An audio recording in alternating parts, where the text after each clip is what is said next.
gagné un gros bout de tontonlette. Ensemble contre la corruption. Qui gagne là-dedans. Un ensemble d'organisations de droits de l'homme. Donc, RNDDH. Qui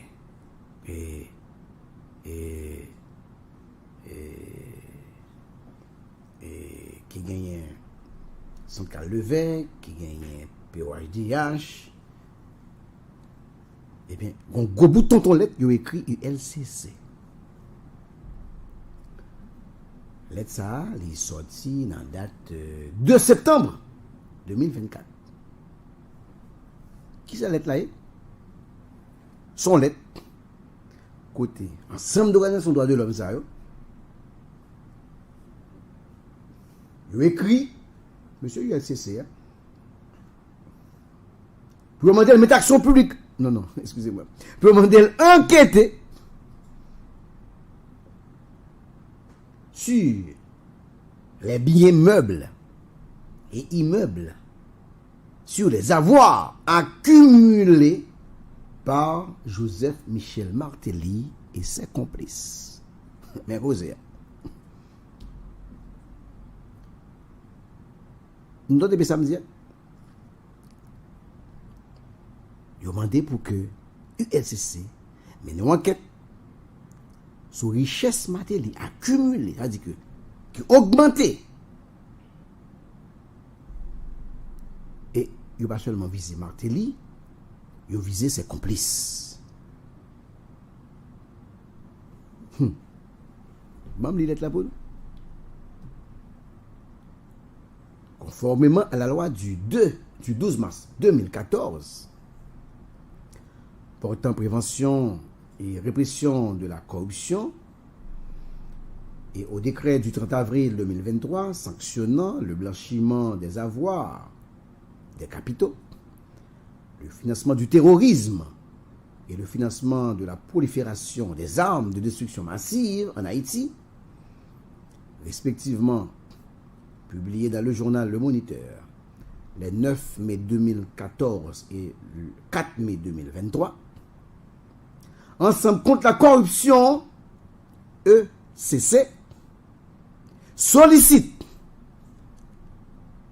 auprès de l'institution que vous dirigez l'ouverture d'une enquête sur les différents biens accumulés en Haïti par Joseph Michel Martelly, par des membres de sa famille, ainsi que par ses proches collaborateurs.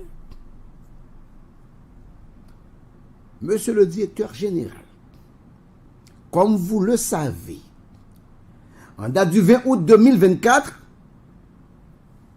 le Bureau de contrôle des actifs étrangers OFAC du département du Trésor américain a sanctionné l'ancien président haïtien Michel Joseph Martelly pour trafic de drogue, avec pour conséquence directe l'interdiction de toute transaction en devises étrangères soumise à la juridiction des États-Unis, dans laquelle Michel Martelly a un intérêt.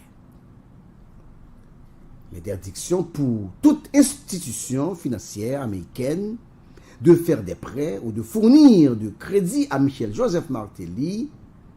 L'interdiction pour toute personne américaine d'investir dans ou d'acheter des montants significatifs d'instruments de capitaux propres ou de dettes de Michel Martelly. Cette sanction des États-Unis fait suite à celle qui avait été adoptée en date du 20 novembre 2022 par le Canada, qui avait alors affirmé que Michel Joseph Martelly profite directement du travail des gangs armés et est associé à un système de corruption, lui interdisant ainsi toute transaction financière avec les institutions et ressortissants du Canada.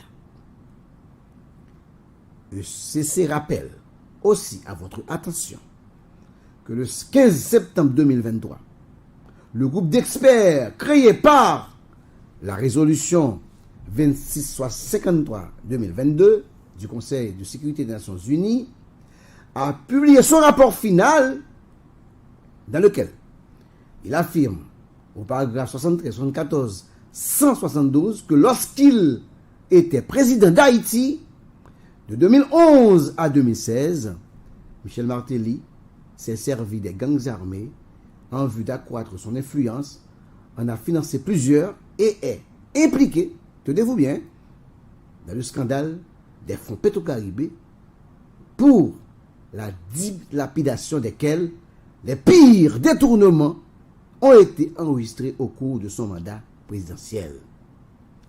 Monsieur le directeur général, malgré les allégations de corruption faites par les médias en Haïti et les nombreuses manifestations des rues au cours desquelles des centaines de milliers de citoyens et de citoyennes ont dénoncé le pillage systématique des fonds publics sous la gouvernance de Michel Martelly, en dépit des différents rapports de la Cour supérieure des comptes et du contentieux administratif, révélant la gestion calamiteuse des fonds du programme pétro-caribé, notamment au cours de la présidence de Joseph Michel Martelly, nonobstant la décision de ce dernier de faire de son fils et de son épouse des comptables de deniers publics au cours de son mandat, les institutions publiques haïtiennes ayant pour vocation de participer à l'intégrité des fonds publics n'ont pas bougé.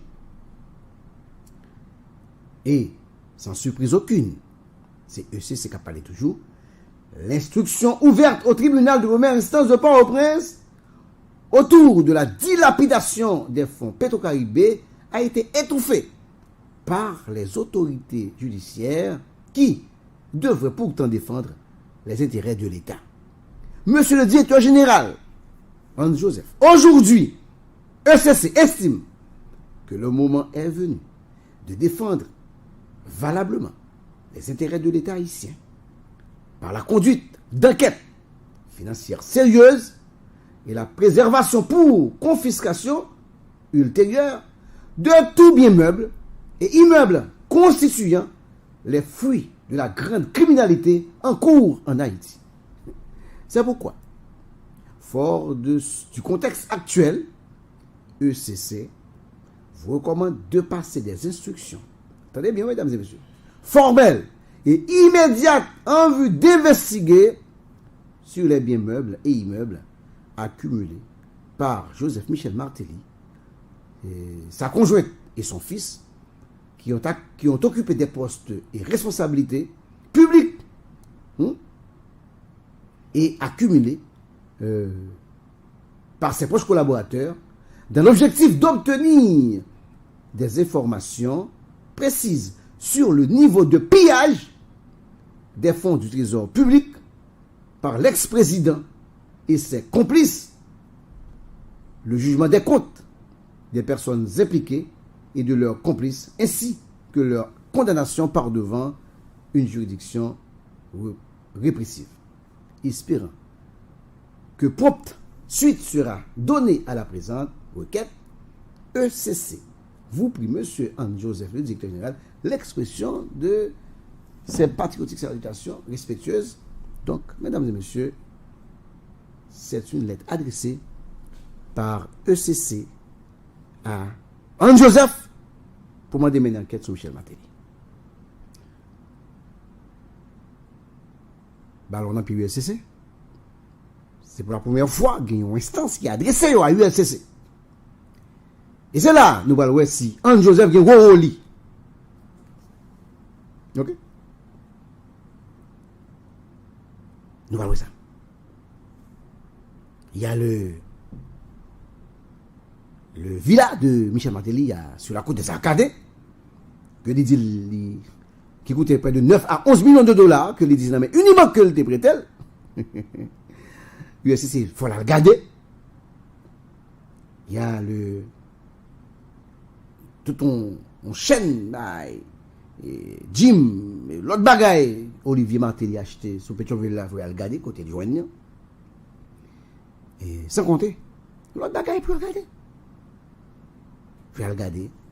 quel est le degré de participation de Michel Martelly dans le pillage des fonds du trésor public. C'est ça. Organisation de l'homme demandé, mesdames et messieurs, dans le contexte ça. Donc, il n'est que d'attendre. Donc, ULCC a un travail normal, il y a un dossier normal, que chaque monde assume responsabilité devant l'histoire. Mesdames et messieurs.